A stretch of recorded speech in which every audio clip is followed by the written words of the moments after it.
Katie Thomas, and I am the owner and head designer of KatieDid Florals. And today, considering everything that's going on in the world and all of our children are home from school, we're going to be talking about how to make an herb garden with your kids. So this is my son Elliot, and every year we create an herb and a vegetable garden at our house. It's not too early to do vegetables, but herb gardens are really manageable and very easy for all sorts of different types of living situations. If you live in an apartment or a condo, or if you have a yard, an herb garden is great because you can actually put it in a planter, just like the one that you see here. This is a large planter. I got it at Lowe's, and I'll show you, I'll turn it around so you can see. So this actually sets on top of a deck railing. So it'll sit on the ground, or you can lift it up and put it on top of a deck railing, so it serves dual purpose. So if you wanted to have something just right outside your window and you could have a deck railing, you can stick it on there. Otherwise, it sits on the ground just perfectly as well. So Elliot, what was the herb that you picked out from the garden center today? Was it this one? The thyme? Is that yours? Yeah.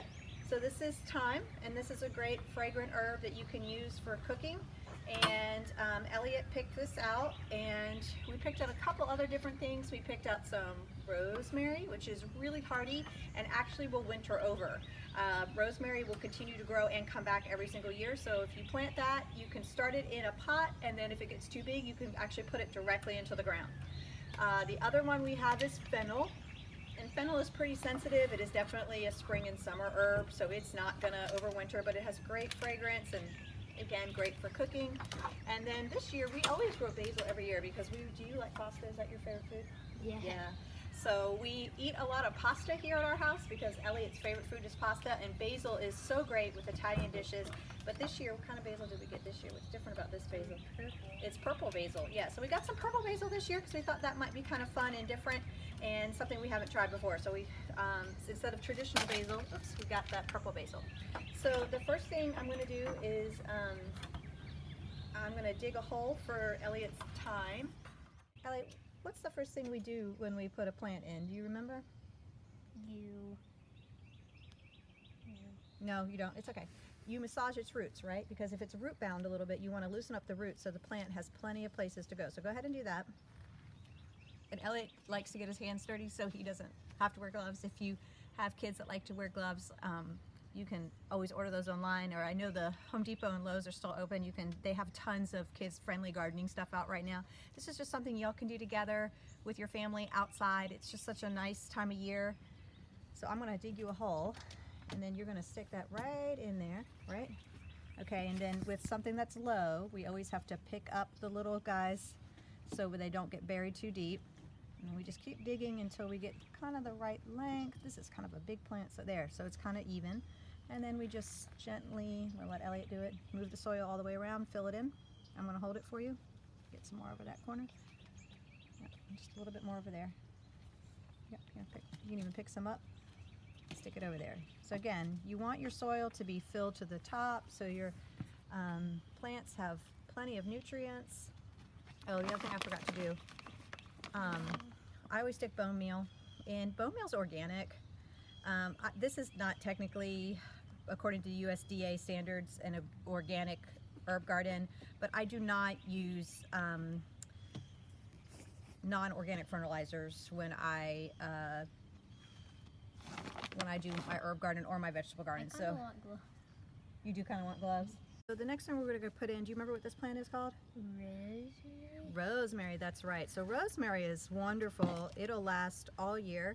And massage the roots. Yeah, go ahead. We're actually going to put the rosemary over in this corner because rosemary actually gets really big. So we kind of want it to have its own fiefdom over here because it potentially will get too big for this planter, and we might have to put it out in the yard or in the garden.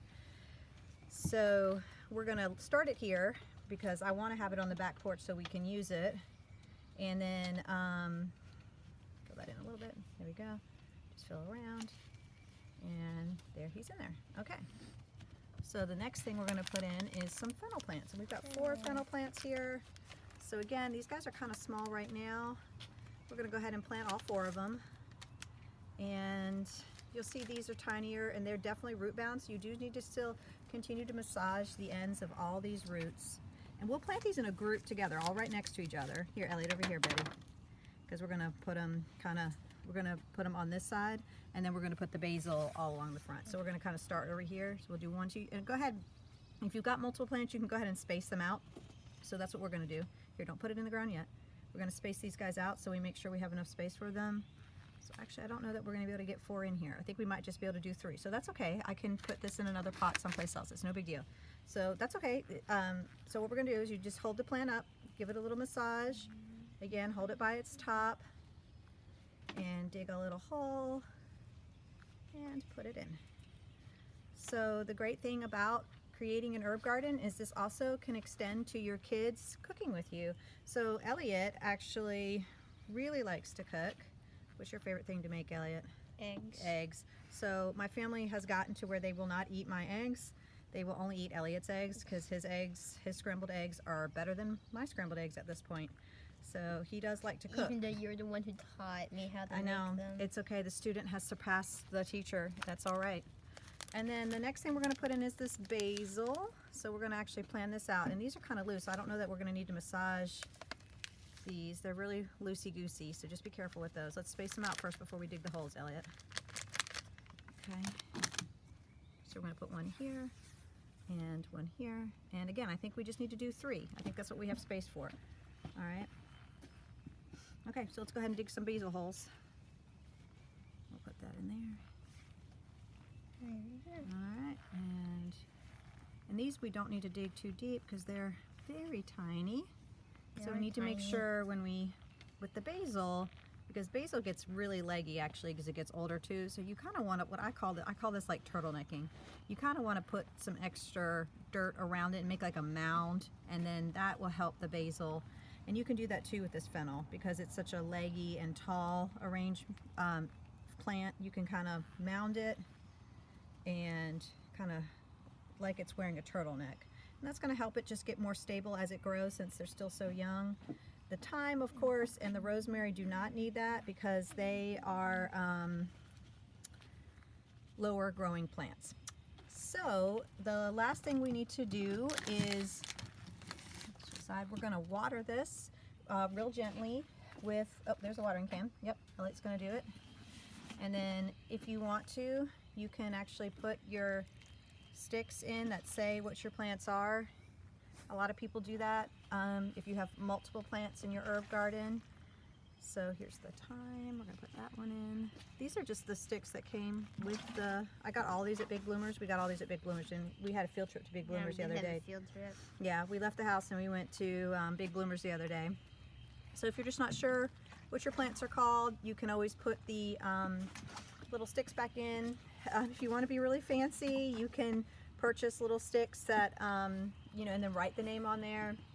I might help you a little bit with that, buddy. You can just go ahead and go all over this. Just like that.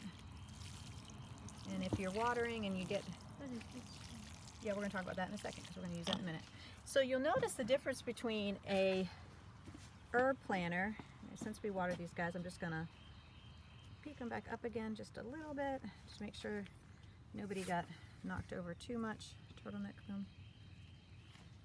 So you notice the difference between this planter and the sunny planter that I made in one of my other videos is that there's plenty of space here. You want vegetable plants and herb plants to have space. Okay, these aren't for decoration. This is for cultivating something that you will use. So you want them to have more space and room to grow.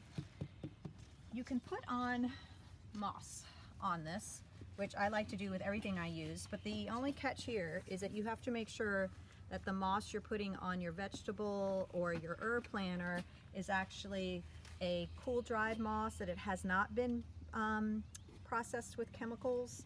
You don't want to put chemicals on, so like for example the moss that comes from Hobby Lobby, I don't know how they process that, so I wouldn't recommend, for example, getting that moss and just sticking it on your vegetable garden. You know, on your decorative plants that you're not going to consume or eat, I think that's fine. This is a moss that I get that actually comes from Honduras that has been freeze dried or cool dried. Yeah, it is exotic moss. Elliot's calling it my exotic moss. It's really not. And I can guarantee that chemicals haven't been used to dry it or bleach it, or a lot of times the moss you'll see at Hobby Lobby actually has been bleached, and I have an example of that. Here, I'm going to let you stay with Elliot. I'm going to go get the bleached moss from Hobby Lobby. So this is moss that has been bleached, which I do have, but you'll see the difference. See the difference in the color of this? Okay, moss looks like this when it's live, but once it's been dried, it actually turns brown. It keeps a little bit of its color, but it turns brown. This is a bleached moss, so you don't want to put that on your vegetables or your herbs. You want to use a moss that has not been bleached. And I imagine if you go online on like Etsy or other places, you can find moss that has not been bleached and probably have it shipped to you. As a florist, I get this from my wholesaler.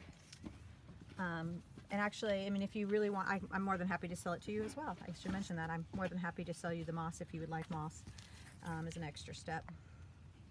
I have it, and more than happy to bag it and give it to you.